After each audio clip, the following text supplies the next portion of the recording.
It was more than 24 years ago, right after 9/11, where I first had the feeling or the prompting or the idea that God might one day use me to start a brand new church. Man, there were a ton of times around there where I just felt like that was something we did. So Sheila and I would talk about it, and then we would pray about it, and then we would hear pretty much the same thing every time. Yes, but not now. There were times where we'd put it away for a while and I would read books and think about it and talk with friends about it.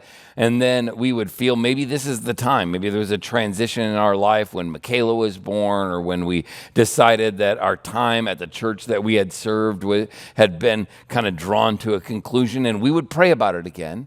And we would feel like we were hearing exactly the same thing. Yes, but not now. Right? And I would feel this way so many times over that time between early 2002 and 2009, somewhere in those 7 years, over and over again, we would just feel this prompting and then this kind of like, no, yes, but not now, over and over again. Enough so that I thought that honestly, I was just being chicken.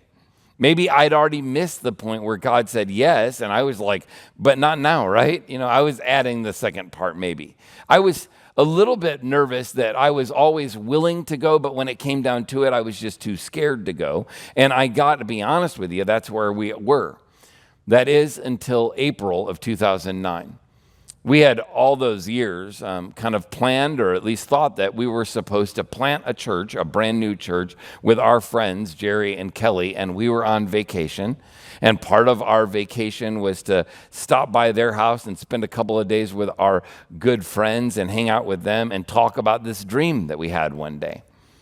I remember when we pulled out of their house onto the next leg of our vacation, and we get to the stoplight, the stop sign at the end of their road.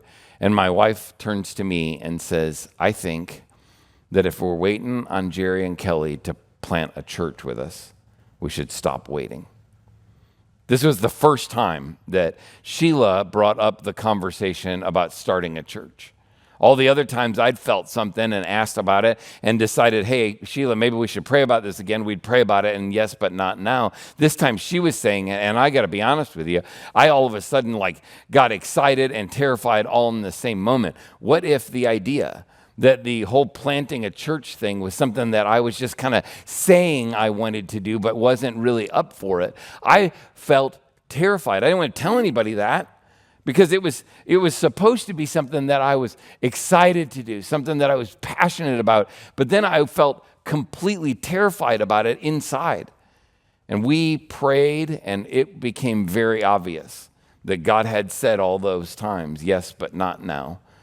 Because right then we felt very, very, very clearly together, completely in lockstep, that it was yes and right now. And I was out of my mind scared. You see, for the last 18 years before that, I had worked with middle and high school students, right? I knew how to play games. I knew how to plan retreats. I knew how to keep parents happy. I knew how to, do small groups and speak to kids. I could say all kinds of stuff in front of kids. I had no idea what it was like, or what the responsibilities would be like to lead a church, let alone start one from scratch. I was terrified. I was completely unqualified. It had also been the last 8 years of ministry for Sheila and I had been pretty rough, to be honest. There were some really great, amazing times, and then there were some really terrible and toxic times in those 8 years. The people were always great and amazing. The people that we got a chance to do ministry alongside of, and the people that we got a chance to serve, were the most amazing people in our lives up to that point in our story. The leadership culture at the church we were serving was toxic. And Sheila and I were both exhausted, as were many of our ministry friends around us. Not only was I unqualified and felt terribly useless in this idea of starting a brand new church, I was also pretty tired and worn out about ministry and Christian people and leadership and all that stuff, because we just had this ick and filth all over us in terms of the toxicity. So I was exhausted and tired. And we also, in that whole time, I don't know if you remember what 2009 was like, but it was right after 2008 when the wheels fell off of the economy. And one of the things that was so obvious to us is that this is not a time to sell a house and move. This is not a time to start a new business. This is not a time to take risk. This is a time to hedge your bets and hide in the corner, right? Because everything was falling apart. And this was literally the worst time, in all those times that we'd prayed about it, this was literally the worst time to even consider starting a new church. I mean, the unemployment rate in the community that we lived in was right at 18%. That means 1 in 5 people were unemployed. And that didn't count all the people I knew that had decent jobs and didn't have them anymore, and now were working at like low-level jobs because they were underemployed because that was the only job they could get. And it was a tough time.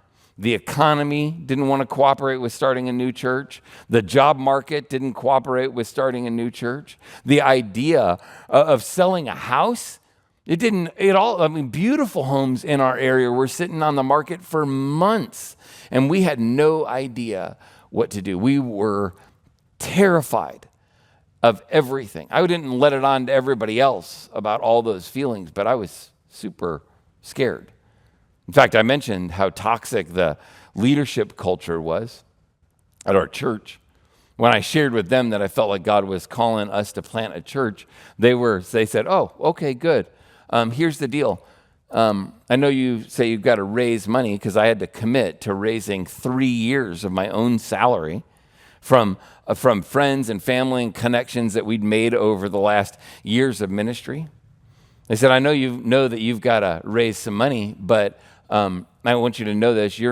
We don't want you to ask anyone at this church for money.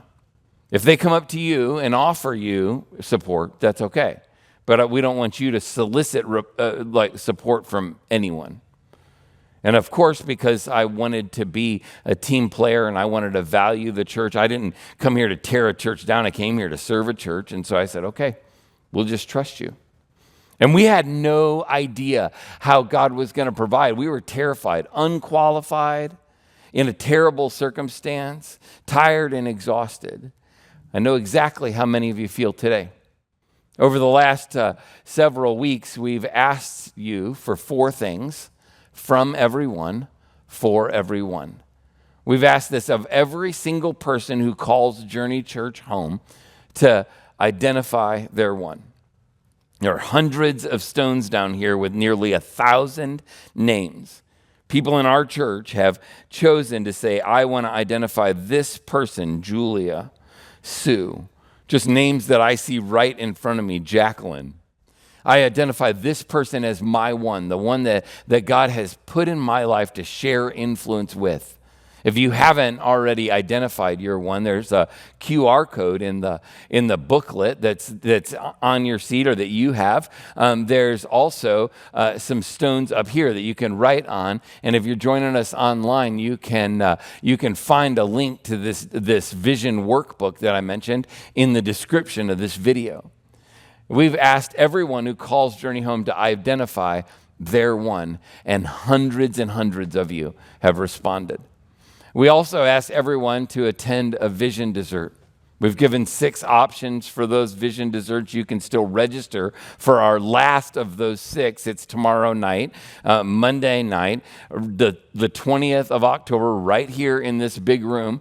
And we would love to give you all of that together. It's such a great thing because you think it's a vision for our church, and it's really not. It's really all about a vision for our lives, where we learn to do these last 2 things, where we together learn to pray about our part in this story. I mean, we have a huge ask in front of us, don't we? We all do, right? We all have a big, significant ask. $2 million over the next 3 years is what we're endeavoring to raise in commitments above and beyond our current giving. $2 million is a lot of money. And the only way that we can even remotely see that possibly happen for us is if God steps in and does something amazing. And I'll tell you this, I believe that if every one of us would pray and ask God what part we're supposed to play. And then if we would just make room in our lives to listen for his leading voice, and then we would communicate our commitment and obey, these 4 things would not be a step of financial obedience. It's a step of faith and obedience. What we've done over the last several weeks, the last month or so, has been to make sure that we don't make this a financial ask, a high pressure ask, or a guilt ask, that this is a faith ask. That you and I are possibly standing exactly where I was in 2009, exactly where Sheila was, knowing that God had something great for us to accomplish, but terrified, right? And I want you to know something. We were terrified all the way through it. We had to go all in committing, right? We had to let everybody know we're leaving this wonderful place where we love these people, our closest friends, the people who walk through tons of great life with us. We had to let them know we're leaving here to move to Jackson, Tennessee, a place that most of us didn't know existed on a map, but found out it was the greatest place on planet Earth, right? That we had to tell them we were leaving. We had to go up in front of everybody and announce it long before God's provision showed up. We had to step out on faith, and then God's provision showed up for us. God's provision for us didn't show up until after we chose to move forward in faith. That's a huge piece for us. It was scary for us, just like it is for us right now. We feel exactly the same way now, Sheila and I do, even in this moment, as you do, and as much as we did back then. We had to step up and choose to raise several years of salary without being able to contact our closest friends. We had to choose to say we're going to move to a place, and I was terrified. What if I'm wrong? What if I ate bad pizza and I felt like God wanted me to plant a church? What if I fail? What if the last thing on my resume is a failed attempt to start a new church? But when we stepped out in faith, that's when God's provision showed up. And that's exactly what we're asking of us again next week.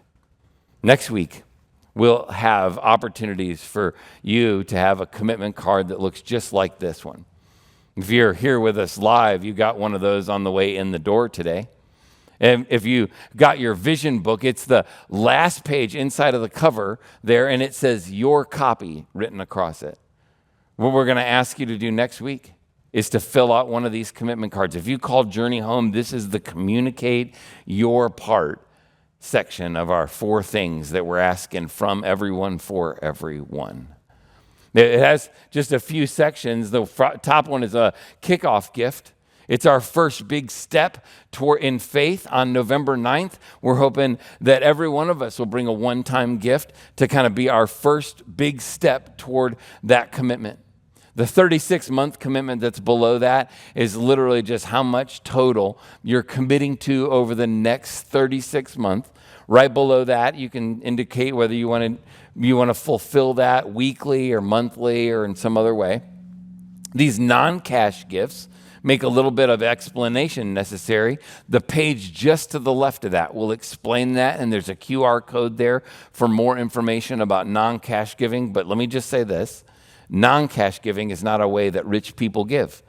It's a way that regular people like us can be really generous without taking food off the table. Those are all things. This total at the bottom is really just the total of our faith commitment. God, I believe I have asked you, and I've listened to your leading voice, and now I'm just going to begin to obey. But just like these stones, right? This commitment card and these stones are really not obedience, are they? They're our commitment to obey. Like writing someone's name on here isn't obeying, that is identifying. Obeying is sharing influence in their life. Writing our commitment on here isn't obeying, is it? It's just communicating our obedience and saying, God, I'm going to do this obedience thing over the next 3 years. I'm going to share influence in my relationship over these years in front of us. You see, there's always times where we're terrified about the future and we don't know what to put in these things. We don't know how to turn it in. What if I can't make it? What if something happens? What if? And I get it.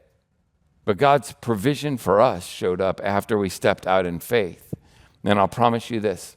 If you'll ask, if you'll listen and you'll obey, God will never lead you to a place where he doesn't protect you and provide for you every step of the way. There's a story in the book of Mark. Actually, it's in all the Gospels. All four Gospels record this exact story, and it's a very familiar story. Jesus is teaching a huge crowd of people, thousands. In fact, they call it the feeding of the 5,000 because the text says that there were 5,000 men. That means there were lots and lots of people, right? Way more than 5,000 because it doesn't even count women and children in that. Thousands of people. And there became a part in it where they were like, hey, I think these people are getting pretty hungry. And so the disciples come up to Jesus in Mark chapter 6. They say, hey, Jesus, why don't we send the crowds away so that they can go to nearby farms and villages and buy something to eat? But Jesus said, you feed them. That's a big ask, right? You feed them is even more of an ask of those 12 disciples than $2 million is an ask of us. There's thousands of people, and he goes, why don't we send them out? But other places in Scripture say they were in a remote area, at least 10 or 12 miles from other places that might even be able to feed them, and then it would only feed a fraction. And they'd overwhelm these unsuspecting nearby farms and villages, right? And here's the thing. He says to him, you feed them. And he says, how much bread do you have, for instance? Why don't you go and find out? You see, what he was asking of the disciples was something he knew full well they couldn't do on their own. Can I just say that again? Because that's so important for us sitting in this moment, in this space with that commitment card in our hands, right? What he's asking of us is something that he knows full well we cannot commit to or fulfill on our own. He's asking the same thing of the disciples. Hey, you go feed them. Go find out how much bread we have. He knew full well there wasn't going to be enough. In fact, it may be that Jesus had orchestrated them not having enough. Maybe he taught for as long as he did so that they were hungry and knew that they didn't have anything to offer. So the disciples head out into the crowd and they're like, hey, do you got anything to share? I think they were like putting together the first church potluck, right? We just put it all on a table and see if it goes far enough for everybody. And people didn't have much. They were hungry for a reason. They didn't have food, right? They were like, oh no, I don't have anything. I don't have anything. I don't have anything. And then this little boy, you know the story, comes up and he says to Andrew, hey, I have something to share. And he gives him his little lunch basket, 5 barley loaves and 2 fish. It's like the world's worst Lunchable, right? He's like, it's like a little snack for a boy, not enough to feed a family, let alone thousands of families, right? Not enough to feed 10 people, let alone tens of thousands of people. And Andrew looks at it just like you and I would look at it and go, it's not enough, right? It's just like when we look at our commitment card and we see a $2 million goal and the part that I'm going to play in it, I go, it's not going to be enough. I mean, how could that be enough? So Andrew takes it, brings it back to Jesus. But there's something we got to learn about this. And it mattered to this little boy, it mattered to Andrew, and it matters to you and I as we consider what we're going to commit to this. This is so important. Jesus didn't need that little boy's lunch, but he used that little boy's lunch. Jesus didn't need that little boy's lunch. He used that little boy's lunch. There's a passage in 1 Chronicles that I memorized years ago. It says, yours, O Lord, is the greatness, the power, the glory, the victory, and the majesty. Everything in the heavens and earth is yours, O Lord, and this is your kingdom, right? There are other verses in Scripture that say that Jesus, that God owns the cattle on 1,000 hills. That's a Bible way of saying when you stand up on the top of a hill and you look out and you see all the hills, he owns the cattle on all of them. And if you were to walk to the end of where you could see and look at the next 1,000 hills, he owns those too. Everything in the heavens and earth is yours, O Lord. This is your kingdom. That means that the things that I have, the things that you have are really ours. They're really God's. They're really God's, and he loans them to us, lets us steward them and care for them. He lets us manage his resources. And I'll promise you this, God doesn't want your money, right? He doesn't need your money. If God wanted your money, there'd be a little greasy spot where you used to be. He'd just take it because it's not yours and it's not mine, it's his. But God didn't need this little boy's lunch. Jesus used this little boy's management of God's resources and saying, listen, I've got this.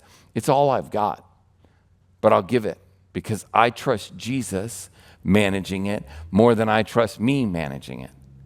See, what the boy did was he bought the natural, right?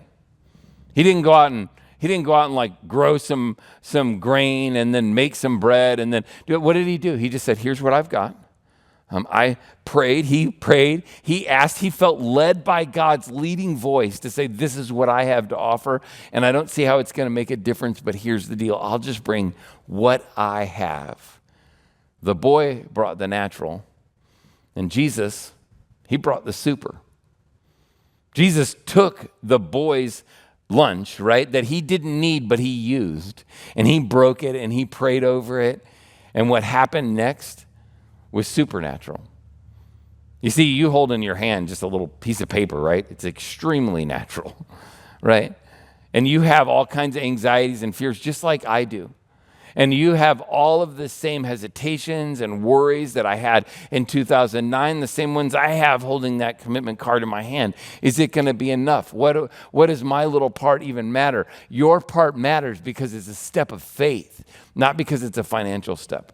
Your part matters because it's our natural plus his super, and what he does is supernatural. It's not about money, right? This has never been about dollars and pennies. In fact, can I just say this? If it becomes about dollars and pennies, we lose long before it even begins. What matters to us much more than $2 million in commitments, much more is every single person who calls Journey home, making a faith step where they ask and listen and obey. Because if we choose to make a commitment out of faith and not out of finances, nothing can stop us. Remember, we've said it over and over again that money can just buy stuff. Faith, on the other hand, can move mountains. Money can build buildings, but a tornado can take a building out in a matter of seconds. Faith can move mountains and nothing can stop it. The gates of hell can't stand up against our reliance on God and his provision for us. And what's amazing to me when I look at this whole story of the feeding of the 5,000 is that the miracle doesn't happen when the little boy offers his lunch, does it? The miracle doesn't happen when Andrew looks at it and goes, okay, and takes it up. The miracle doesn't happen when he hands it to Jesus. The miracle doesn't even happen when Jesus blesses the food. When he breaks it and thanks God for it, and it doesn't happen in any of those things. The miracle happens when the disciples go and hand it out.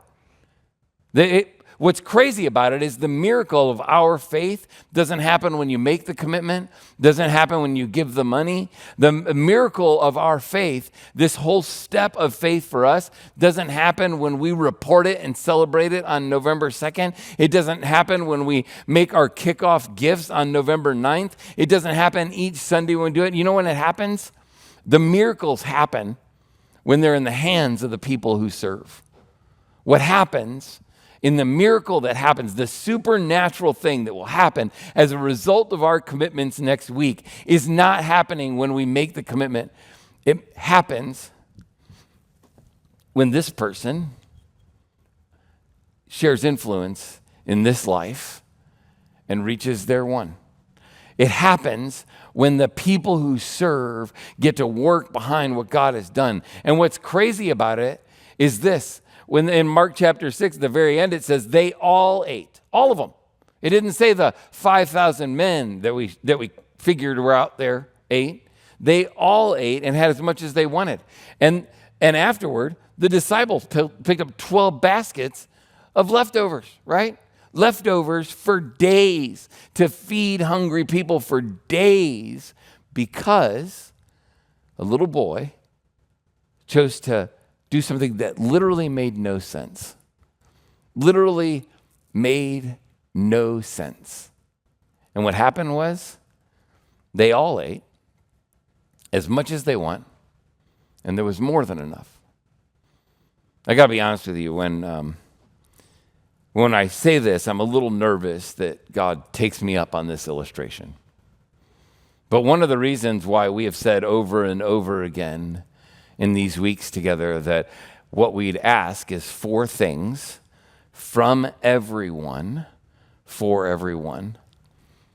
The reason that that's so significant to us is that if every single person who calls Journey home, somebody says, hey, where do you go to church? You say, I go to Journey, then you call this place home. If you found encouragement here, then you call this place home. If your friends are here, you call this place home. If this is the place where we encourage and you take next steps consistently, then this is your home. This is your family. And if every person who calls Journey home, this is the part I'm nervous about, would ask God, hey, God, I'm terrified. I'm nervous about this financial commitment thing. But if you would just lead me, and then you would sincerely just give me like the part that you want me to play.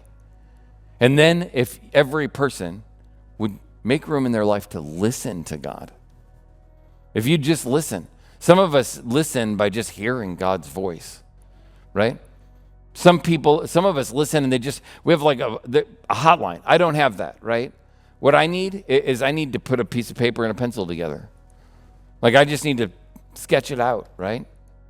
I get a piece of paper out and I go, well, if I give this much here and that much a month, and what about when this comes in and I can do that one time a year? And like I start adding it up, right? Or what if, God, are you asking me to give this away or to sell that? Or what is it that I'm doing here?